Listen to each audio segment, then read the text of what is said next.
Muito bem-vindos ao nosso canal. Aqui trazemos ativos do Brasil e do exterior. E você já ouviu falar do HLOG 11? Esse fundo imobiliário, ele chama sua atenção por sua baixa vacância, imóveis muito bem localizados para a logística e uma boa diversificação de inquilinos, mesmo sendo um fundo imobiliário de porte menor.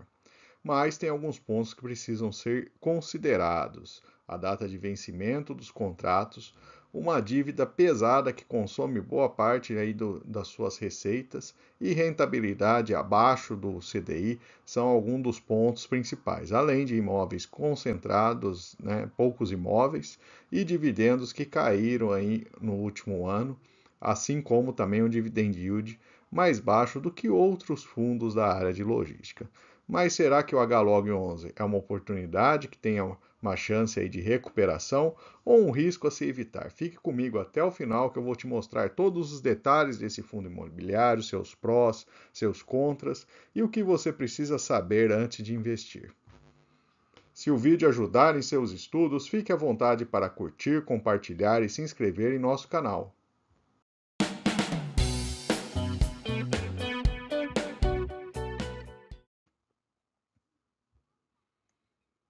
Vamos falar dos indicadores operacionais. Esse aqui é o imóvel do fundo, né, que fica em Viracopos, né, próximo ao aeroporto de Campinas, né. Ele mostra aqui um mapa, né, dos módulos que estão locados, né, e apenas um dos módulos vagos que é responsável aí pela vacância do fundo, né. Então, o percentual de área vaga, né, responde aí por 3%. No entanto, a gente tem um detalhe bastante importante a ser considerado, né, que é o vencimento dos contratos, né? Temos 8% vencendo em 2026 e 46% em 2027. Portanto, a gente tem um percentual bastante grande da área, né, com contratos ali que tem um curto prazo até o seu vencimento. Esse é um ponto bastante importante, logo de cara já trazendo aqui para você a ponto de atenção ali em relação a esse fundo imobiliário. Vamos falar de resultados financeiros. Então temos aqui o fechamento do mês de fevereiro, né, que é o último aqui do relatório que o fundo publicou, né? Então receitas de locação aí na casa de 3 milhões 150 mil. O fundo tem um investimento via fundo imobiliário que rende aí 220 mil. A gente vai ver em detalhes um pouco mais ali, né?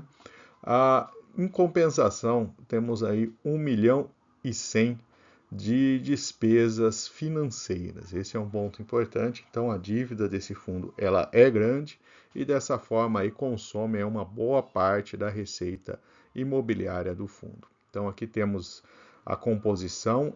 Existem também alguns contratos em carência e descontos, né, que levam aí para esses aproximadamente 3 milhões e 400 ali de receita. Aqui a gente tem evolução ao longo dos últimos meses, né? Então a receita imobiliária ela ficou aí mais ou menos, né, constante num certo patamar, até subiu um pouco nos últimos 2 meses, mas as despesas financeiras são bastante elevadas, né? Consumindo aí em torno de 30 centavos por cota do rendimento do fundo. Então, esse é um dado bastante importante a ser observado a respeito desse fundo. Trazendo aqui o histórico de liquidez, então aqui temos o valor da cota, né? E o volume negociado no mês de 2,5 milhões. Então é um fundo que tem um patamar de liquidez mais baixo, né? Então esse é um ponto também importante a ser observado. Sem contar que a gente vai ver um pouco mais na frente aqui, o valor de cota dele caiu bastante também nos últimos tempos, né? E com isso, né, o resultado dele ficou muito abaixo aqui do CDI no período, se bem que estamos considerando aí que é um período complicado esse que ele entrou, né, em negociação, porque mesmo comparando com o IFIX, apesar de ele ter permanecido aí bem próximo ao IFIX no histórico, mas aí bem abaixo do CDI no período, né? E aqui temos os dados ali, né, se você tiver interesse em comparar em termos de números, né? Aqui estão os números do fundo e tanto do IFIX quanto do CDI. O fundo então possui 3 imóveis, né? Na verdade são 2 diretamente, um por meio de fundo imobiliário, né? Começando com o primeiro, o maior deles ali, né? O Citylog Viracopos, ele fica próximo ao aeroporto de Campinas, né? A aproximadamente 100 quilômetros de São Paulo. É um galpão, né? São 2 galpões, na verdade, né? Dentro da mesma área, um de quase 50 mil, outro de quase 90 mil metros quadrados, né? E aqui temos uma ideia do imóvel. Então, um imóvel muito bem localizado, próximo ao aeroporto, aí, que também é um hub importante de logística aérea, né? Então, é um imóvel aí com atrativo bastante interessante. Outro imóvel é o Citylog Sul de Minas, fica na cidade de Varginha, Minas Gerais, são 66 mil metros quadrados no total, né?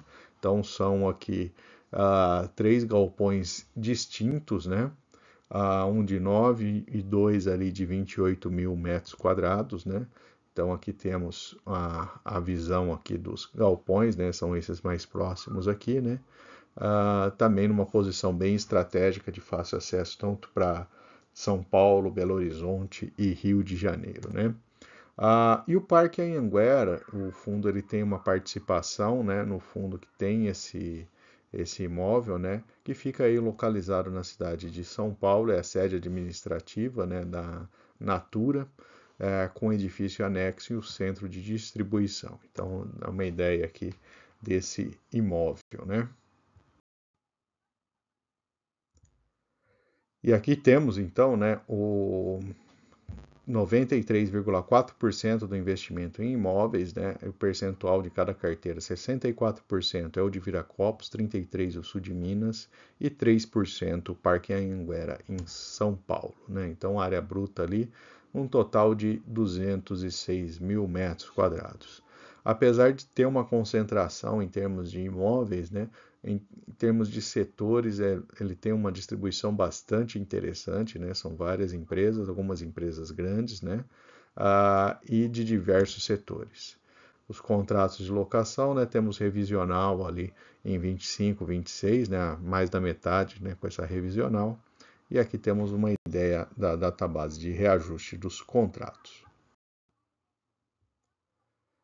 E aqui o ponto mais importante do vídeo, né? Se você não deixou o seu like no vídeo, se você não é inscrito, né? Fique à vontade para se inscrever, curtir, se inscrever e curtir, certamente ajuda bastante ali a divulgação desse material. Vamos falar do patrimônio, né, líquido e falando aqui de passivos, né, alavancagem. O fundo tem aí quase 175 milhões de dívidas, né, contraídas, 160 milhões agora no saldo atual. E essa dívida ela tem um fluxo de pagamentos bastante relevante aqui, né? Então ele tem uma despesa financeira bem elevada aí ao longo dos próximos anos e junto com a amortização dessa dívida, né? Então o fundo aí ele tem uma obrigação bastante grande e isso deve restringir aí o pagamento de dividendos pelos próximos anos. Por conta especialmente dessa dívida, né, e dessa situação toda, né, o fundo ele apresentou uma queda aí ao longo do 2021, né, e está estável ali nessa casa aí próximo dos R$ 80 por cota. Dividend yield de 7%, vamos falar daqui a pouquinho sobre esse dividend yield, que é baixo, né? Relação preço-valor patrimonial de 71 centavos, né? E uma queda aí de quase 11% no crescimento de dividendos. Liquidez bastante baixa, na casa de R$ 100 mil. Então, cuidado em investir nesse tipo de fundo imobiliário, porque na hora que você for vender, você pode ter aí problemas e acabar tendo que dar um desconto ali para conseguir vender a cota, né? E aqui, ó, um ponto interessante a ser observado, né? O 2024 foi um ano ruim ali, em que ele teve aí um rendimento mais baixo até que o costumeiro, né? Agora, nos últimos 2 meses do ano, né, do início de 25, acabou recuperando ali o patamar. E mesmo que a gente pega esse patamar de 65 centavos por mês, né, dividindo pela cota, daria 9,9% de dividend yield no ano, o que ainda assim, frente às opções que a gente tem na bolsa, né, é um dividend yield baixo ainda, né?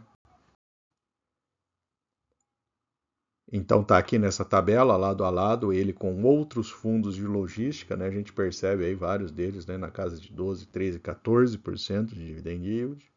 Ah, ele teve uma queda importante no dividend yield nos últimos 3 anos, né? Esse é um dado importante a ser observado. A liquidez dele é mais baixa, mesmo fundos com patrimônio líquido semelhante, né? E é um fundo também que atrai menos cotistas, tem 4 mil cotistas somente, né? A taxa de administração e gestão ela está num patamar mais ou menos interessante, né? Mais baixo do que os outros. Se olhar o resultado de 1 a 2 anos, até que não foi um resultado tão ruim assim quanto poderia ser. Há um ano ficou pouquinho acima da inflação oficial, em 2 anos aí também um pouco acima, né? Lógico que quando você investe nesse tipo de ativo, né, você tem a expectativa de superar a inflação com alguma folga, justamente para compensar o risco do investimento. E finalmente vamos trazer os pontos positivos e negativos para investimento no HLOG11. Do lado positivo é a baixa vacância, imóveis em boa localização, diversificação de inquilinos e setores, apesar de ser um fundo imobiliário de porte menor. E do lado negativo, a gente tem uma quantidade relevante de contratos vencendo em até 2 anos. Despesas financeiras consomem parte relevante do resultado, culpa, né, dessa dívida elevada que o fundo possui.